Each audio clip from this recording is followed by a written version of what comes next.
And you guys have a lot of stuff on it. What's the definition of therapeutics? Yes. Yes, we are live. Senate Education Committee, May 15th. We have our legislative council in St. James with us via Zoom.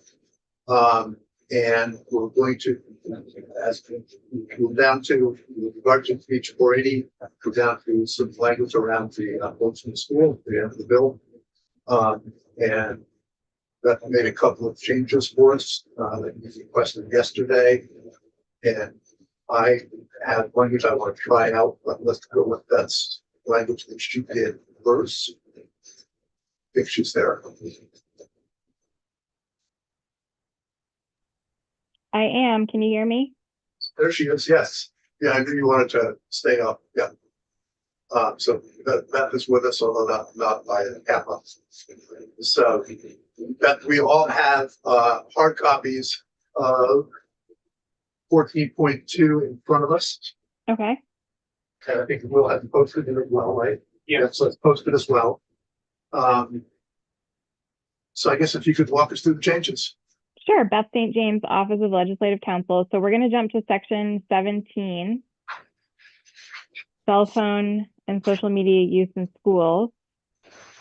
It's the finding section. There's no changes there. It's just the first, just to orient us. Which page then?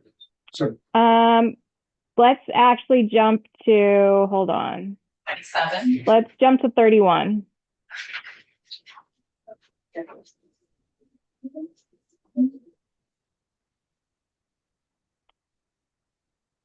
So we are in the student use of cell phones and personal electronic devices statute, the model policy piece. And on page 31, lines 3 through 5, there are the stakeholders that you've added to the consultation requirement for development of the model policy. And then on line 8, instead of Bluetooth, we have or wireless capabilities. And then on page 31, line 12, these are the exceptions to the cell phone use or personal electronic device use. And the highlighted language starting on page 14 was requested to address international students who may not have an IEP. So it reads, provided, however, that if such use is required to meet an international student's special education needs or as part of a disability accommodation, and the international student does not have an IEP or 504 plan, the need for such use shall be documented in a manner the school deems appropriate. Okay. And then, And I'll interject here. That's everything the committee. That's what the committee talked about. B is something the committee didn't directly talk about that I just put in here to try on. You mean the language, but we talked about the issue. Yes, B on line 19. Yeah. Yeah, we talked about the issue. You're right. Thank you. But this is not at the committee's direction. This is just me trying this one, see how it fits, and then we'll decide what to do. So do that. sure. So B is, it used to just say approved by an administrator for an academic purpose. Now the language in front of you reads approved by an administrator for an academic, athletic, or co-curricular purpose for the most limited use reasonably possible, provided there is no reasonable alternative to meet the needs of the applicable activity. And then C is the compliance with the McKinney-Vento Homeless Assistance Act. So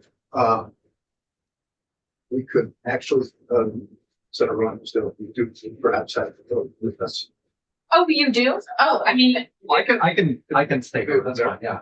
Okay, just that. No, it's okay. I think it's okay now. Yeah. So identify yourself with that. Yeah. Oliver Olson here on behalf of the Vermont Independent Schools Association. So the new language on page 31, lines 19 through 21, I think is generally workable, except for the last clause. I'm a little concerned that the clause stating provided there is no reasonable alternative to meet the new needs of the applicable activity. I think that's pretty pretty limiting.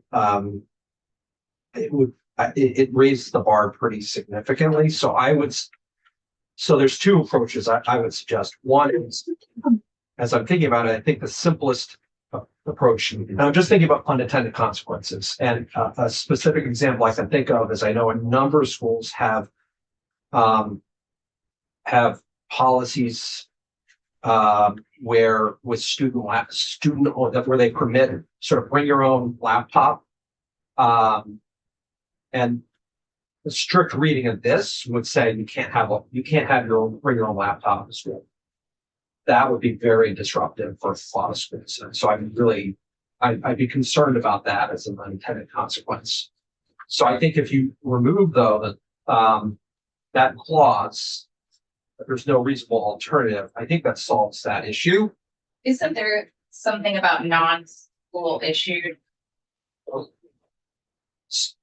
Correct. So that's the concern. So the general prohibition is against any non-school issued electronic device, which would include laptops.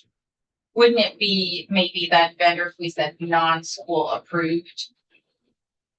Like just change one word instead of, I don't know what else. I think that does it, although B essentially does the same thing, I would argue. And if you remove that clause, you remove that. If that makes sense. Remove which clause? The one that says provided there's no reasonable alternative. But that is a reasonable alternative. It's their computer. Right. So I don't see it. Well, we're talking about now all of a sudden these schools have to go out and buy a bunch of laptops. No, the reasonable alternative is that they have their own laptop and the schools ask for a laptop. What is the scenario? So the scenario, if you walk through the language, Yeah. so there's a general prohibition that starts on line 6, which is to prohibit student use of cell phones and non-school issued personal electronic devices. So right there, if the student brings their laptop to school, that's verboten. But not if it's approved for an academic purpose. But then it says if there's no reasonable alternative, and I think it's that reasonable alternative where you're on a really sticky spot. And I don't think the school buying laptops for all the students, because I don't think that would be a reasonable alternative. I think them bringing their computers in would be the reasonable alternative. Supplying your own computer at a slow level. Because I'm just looking at it. So Oliver, your suggestion would be to have be approved by an administrator for academic, athletic, or curricular purpose, for the most limited use reasonably possible to meet the needs of To meet the needs of the applicable activity, exactly, and just avoid the use of the reasonable alternative. I think that's where it gets a little sick. It does say for the most limited use reasonably possible. Yes, so. Yep. Does that do it? No, that's Yeah. Fine. Yeah. Fine with it. I don't think it's a necessary change, but I'm not gonna. If it's approved by an administrator, I think you It's You just a change of mind, like, Yeah. it's not a change. Right. It's not a change from the other, I'm just going with it. But I think So, approved yeah. by an administrator is the Okay. key part. Okay. I think that's fine. Yeah, you're right. Then, Yeah. so people are okay with that. That's a reasonable. And then people understand the C. I don't know if you're Yes, going to go C. no, Okay. we talked about that yesterday, and that. So people are okay with that. Yeah, people are okay with that. I think. Okay. Oh, you said the federal law. It's a federal law. So, if we're good, That one change. yeah, and, Beth, I don't know if you want it, is it okay if we just, does it work for us just to say, make a motion and say with that little change that we did, with that clause struck? Or do you want to take the minutes, Beth, and send us a new draft? So I just want to be clear. It's with lots of voices talking. It's not always easy to hear the direction. So I just want to be clear that you would like to strike, provided there is no reasonable alternative, that clause. Yes, Okay. yes, yeah. right. Page 27, line 17. think lines in the section 17 title should be cell phone and social media use in schools, not findings. Findings is its own paragraph below it. I'm sorry, where are you talking about, Senator Weeks? Page 20. Page 27, line 17. Yep. Shouldn't section 17 be called cell phone and social media use in schools and not findings? Findings is a paragraph below it. That's No, a chapter. section 17 is a standalone section within the bill. And they are not, they're session law that would not be included in statute. Yeah, I get that. So Why page is it 30. called, why is the section called findings?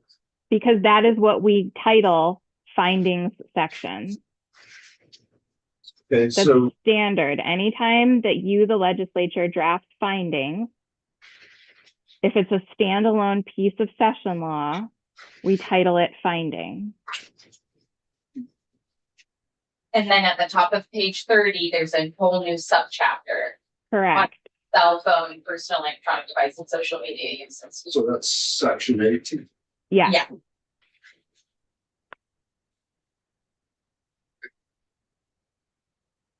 But, okay, thank you. Appreciate that. Okay, so Seems a little wonky, but, we had discussed yesterday the possibility of removing findings. I'm not sure where we went. Oh, yeah. oh yeah, Thought we agreed to remove the findings, you're right. Yes, we did. just keep the intent. Right, there's one intent. So, Beth, and I think I failed to convey that to you.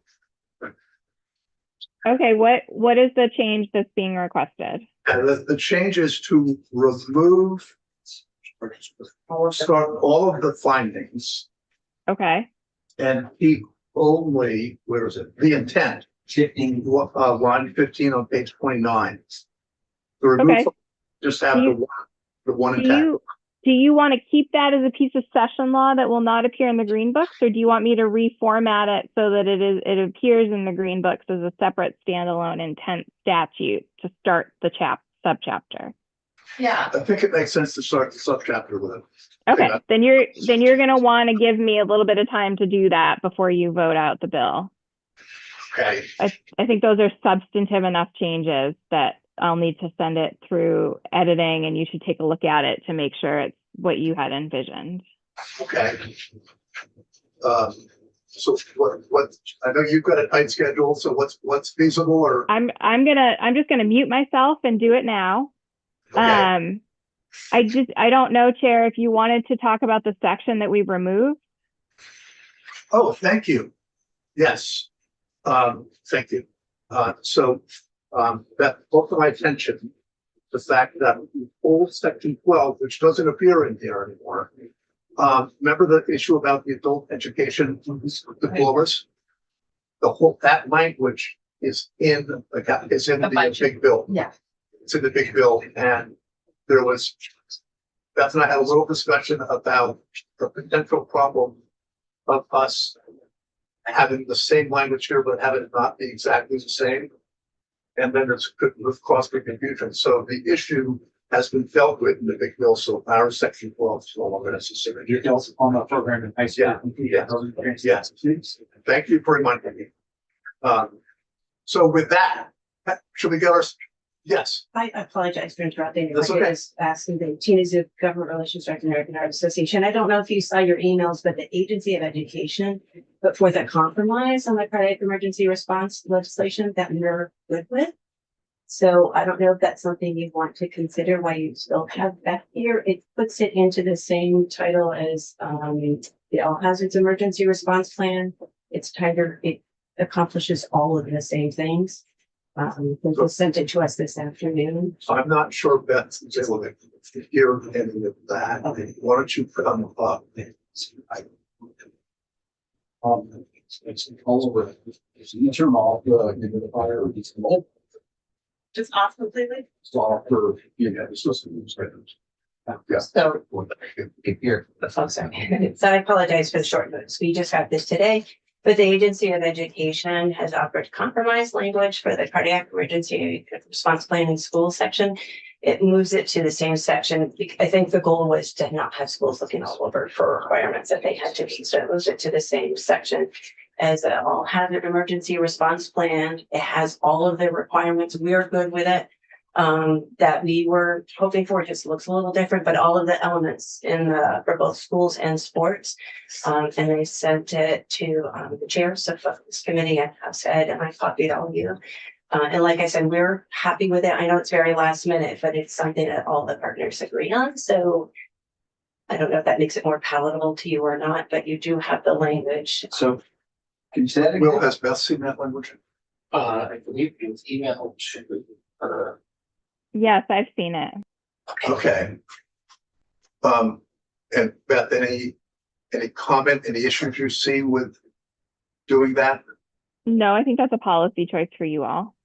Well, okay, so I thought we had But discussed isn't- that when we were here. isn't the policy, is it really a policy? It's really almost where a placement discussion. They changed the language some, it's worded a little different, but it gets to all the things that we like and that you all were in agreement on. So If you'd like me to walk through the language, I'm happy to do that. That would be great. Thank you.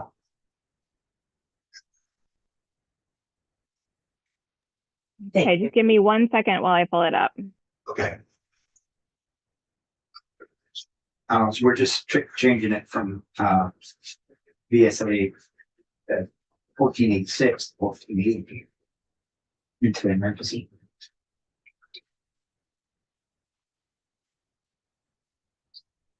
And, yes, you know, they did change some of the language as well. they did, but it's just worded differently, but it gets to all the elements that we wanted. They're just in different places. And we're totally fine with it. We changed 3 words. So Beth, we're ready. Yep, if you could just stand by, the screen will Oh, pop okay. up with the language when I'm ready. I Thank thought you. you were waiting for us. I thought you were waiting for us. Sorry.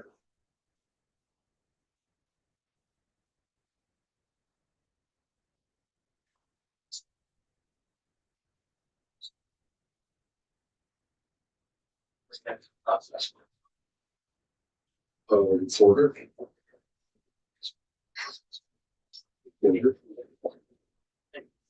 feel free to talk about that. In the conversation.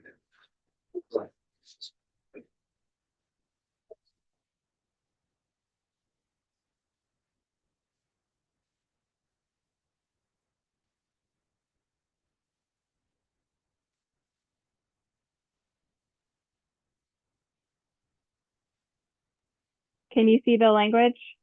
Yes. Yes. Okay, so this is the language that we received via email this afternoon from the American Heart Association and AOE.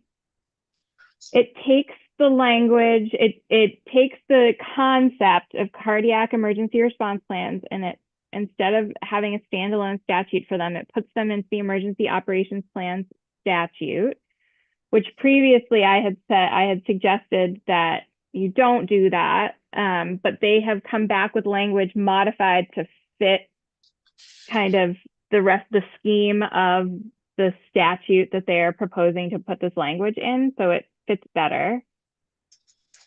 So it requires that the template maintained by the Vermont School Safety Center, which is what everyone needs to have an emergency operations plan based on, include at a minimum hazard-specific provisions for acute cardiac events in schools, including protocols which address the use and maintenance of automated external defibrillator devices, the specific steps to reduce death from cardiac arrest during school activities or within school or district facilities, and which are consistent with nationally recognized evidence-based standards, the appropriate use of school personnel to respond to incidents involving an individual experiencing sudden cardiac arrest or a similar life-threatening emergency while on school grounds, implementation of AED placement and routine maintenance within each school or district facility, which shall be consistent with applicable nationally recognized evidence-based standards, and which shall include a requirement for clearly marked and easily accessible AEDs at each athletic venue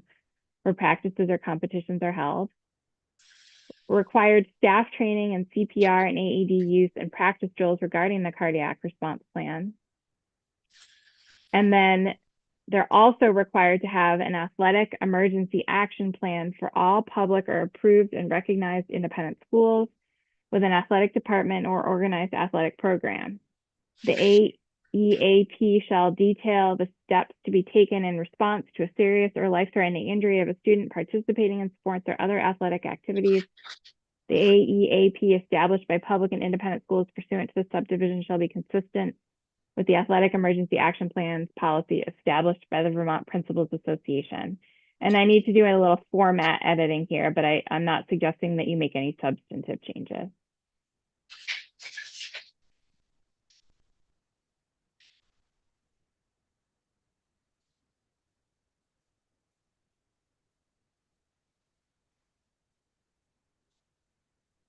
Comments from?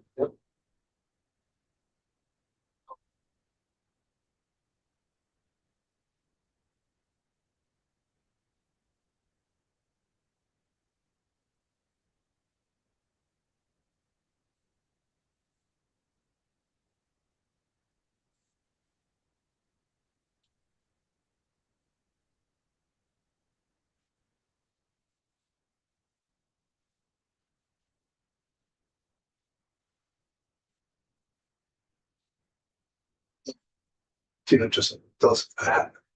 What is, you said it just changes a few words. It just rearranges, but all the elements that we wanted, the people trained in CPR, AED placement, maintenance, drills, evaluation, EMS integration, they're all there. And we had mentioned before when we testified about the athletic part of it, the Principals Association guidelines largely cover this. We just wanted to codify that. That's what the last section does.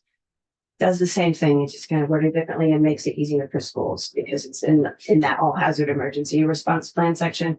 And it's a requirement now versus we recommend that it's part of the medical emergency response plan. It could be done. It's a requirement. Comments? Question that, if I'm reading this correctly, so all schools, not just those with athletic departments, would be required to have an AED on site? Yeah, so there's two parts. There's the school part and then the athletic part. It requires a plan and that they have and plan includes the AED maintenance and placement that are easily accessible, publicly accessible. I'm sorry, I think it says, according to national guidelines. So some of that is determined by the schools. And where, if you're a small school, you wouldn't need it as many. I think, as I mentioned to the committee this week or last week, our national guidelines say within 3 minutes to get the AED back to the victim. So that would determine your number.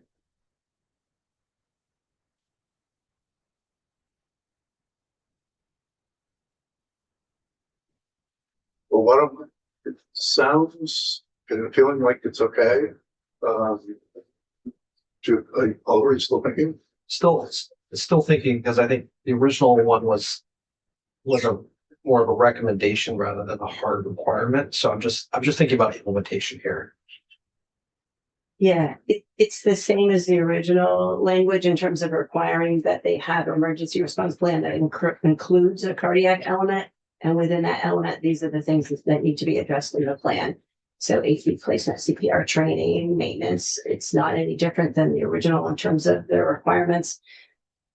It's really for a plan, but when you implement the plan, you would have to have CPRs and assess how many AEDs you need. So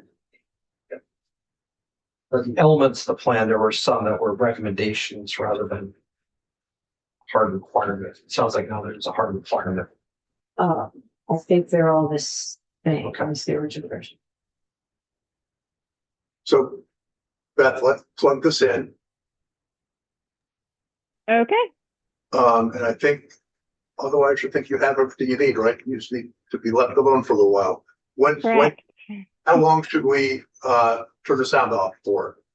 I don't know, 5 minutes. What I'll do is I will have the draft ready for your vote, and then I will send it to editing and then send Will a clean copy once I get it back to editing for the secretary's office. So does that mean you'll give us something to vote on in 5 minutes and then do that? Yes. Yeah, Yes. okay. Okay, that's fine. We'll just turn the sound off and we'll wait for you to text Will or send it or something. Okay, thanks.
Okay, I'm ready when you are.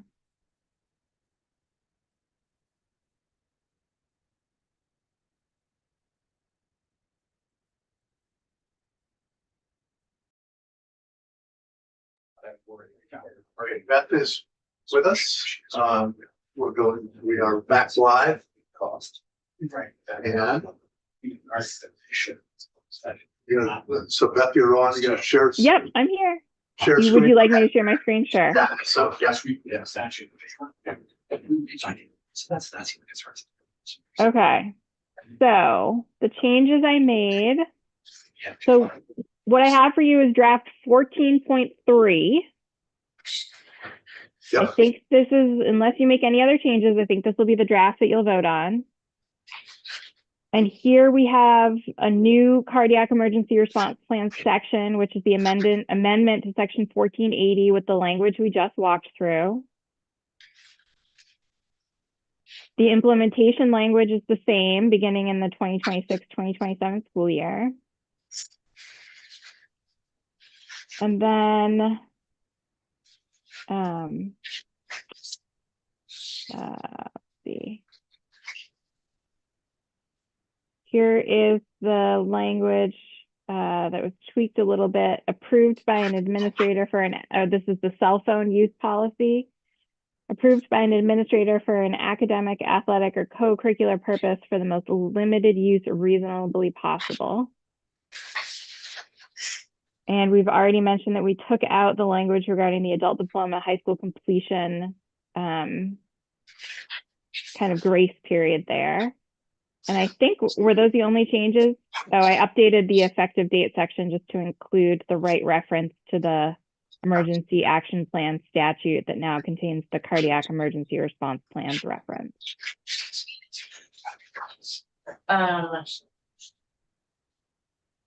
That reminded me of the date change.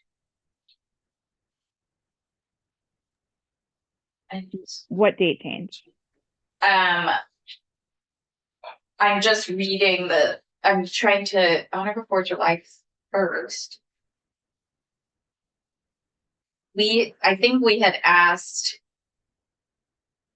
for it to cut out to be effective in the 2026-2027 school year so that they could implement it sooner if they wanted to. where are you exactly? Page 33, line 14. I like not gonna die on the hills that was a big discussion we had yesterday, was that if they wanted to, we don't need to say that we don't need to prescribe that they begin this policy in 2026, fall of 2020. Okay, Beth, yeah, this is coming back, Beth, this question, we wanted to make, I think the discussion evolved around whether we were actually forcing districts to wait until 26-27 school year if they wanted to move more quickly.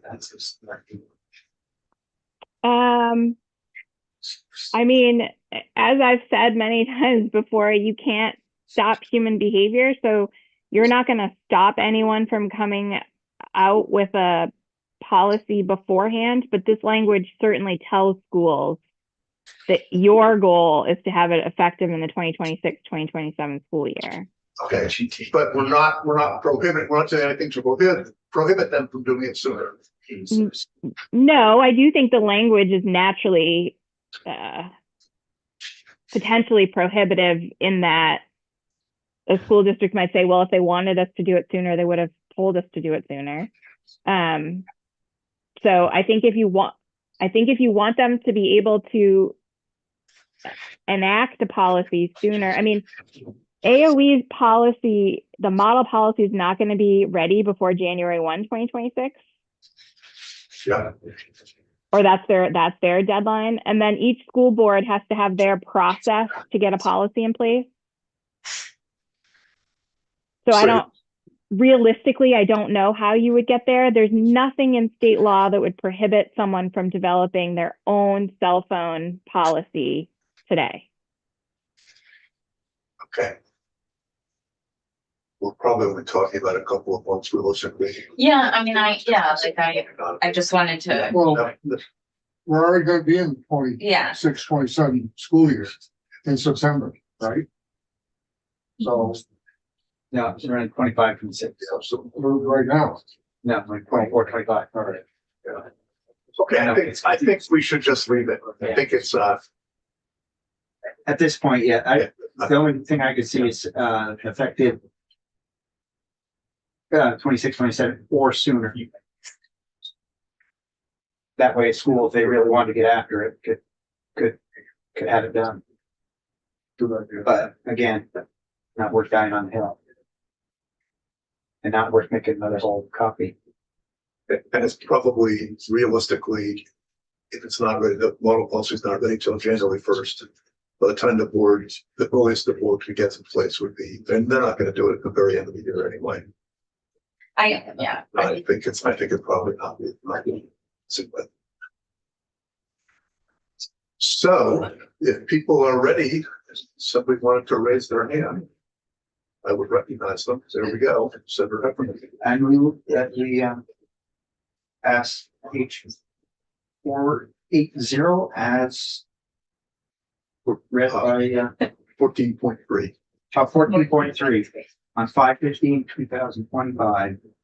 We pass the bill as proposed.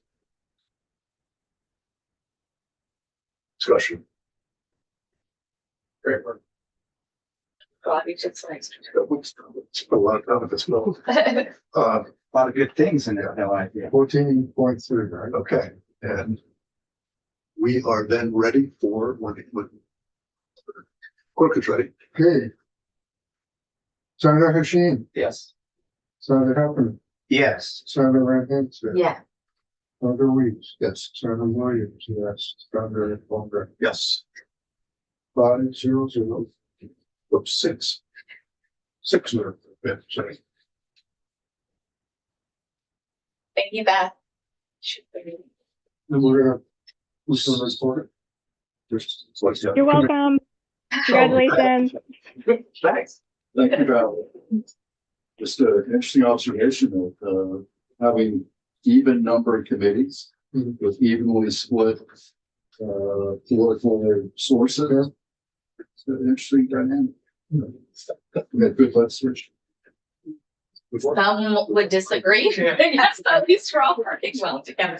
I'm not pointing at myself, but we're hearing a lot. So just to be clear, David is I'm sorry, Senator Weeks is the reporter of record. Yeah.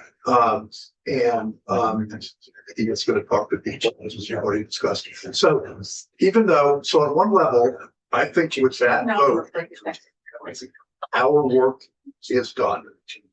But I see you tomorrow. I suspect because if the bill comes out of Yeah, fine. finance, we will be here looking at that their work. But so our work actually isn't done. Our bill, anyway, you got the. Our work will not be done. Yeah, it's not, it's not a level, not all. Ever. Yeah. So I think with that, you can. Yeah. Judith.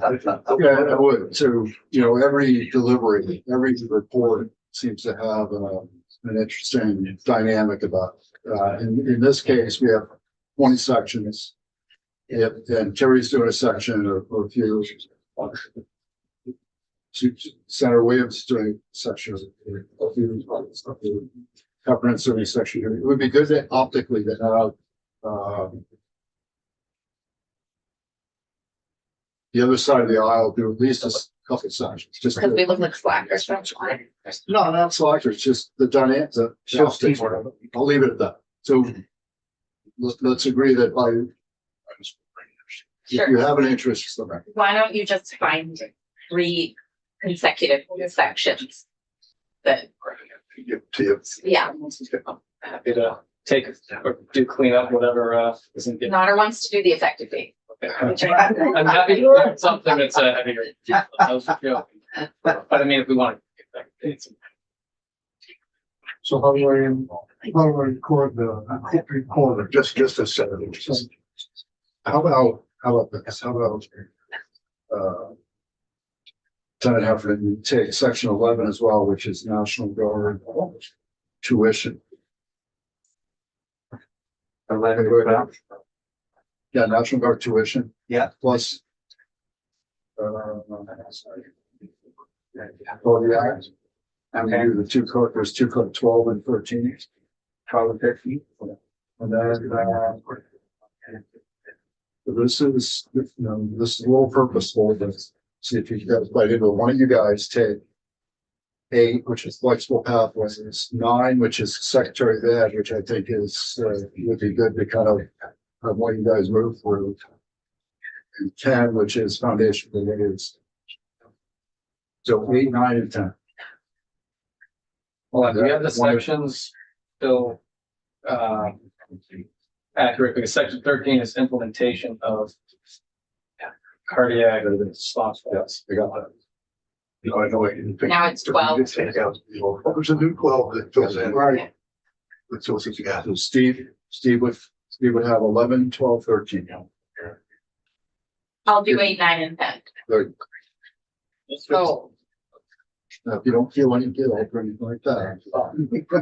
I imagine we have a little bit of time for a section by section summary, et cetera. This is going to another committee and a very. Section 13 is pretty implemented. So Now, You've already acted.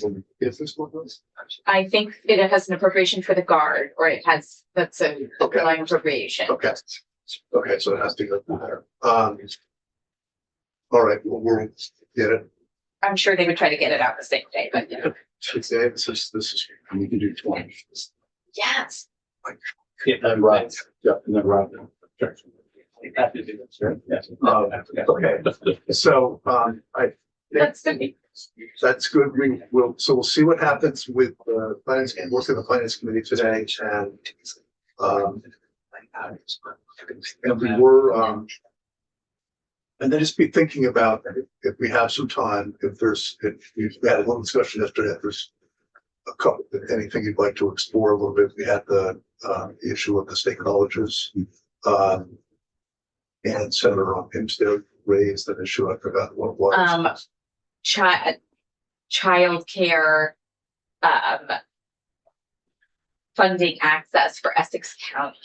Okay, if you're ready to tee that up, we can do that. Is Beth still with, I mean, not right now, but if Beth is still with us, she's not, okay. To my knowledge, she has the language Okay. ready. Well, if you want to, just tell me when you want to tee that up. We'll talk to her and then we'll talk to her and then you say we're ready. Okay, I'll talk to Yeah. her, but is tomorrow on the table? Or do you think we're gonna be looking at it? I don't know, so Okay. we could conceivably tee it up for tomorrow I think it would be. and then make the state colleges next week. If you have none of that issue about how it's get at you. Okay. There's there's an amendment being offered by Senator Hardy, which we might want to maybe unofficially take a look at, which is related to unfilled CTE seats versus filled CTE seats or overfull. And then looking at If there's an amendment, we should definitely have the proposed amendment and that's it. yeah, I think we can head it off. I think we can have a little more in-depth conversation. We can have it beforehand as opposed to on the fly on the floor. Well, we should always do it here. The sponsor amendment should be in front of us. So are they looking at CTE summary forms? This would trigger. Yeah, I think we're ready to go off, right? Okay.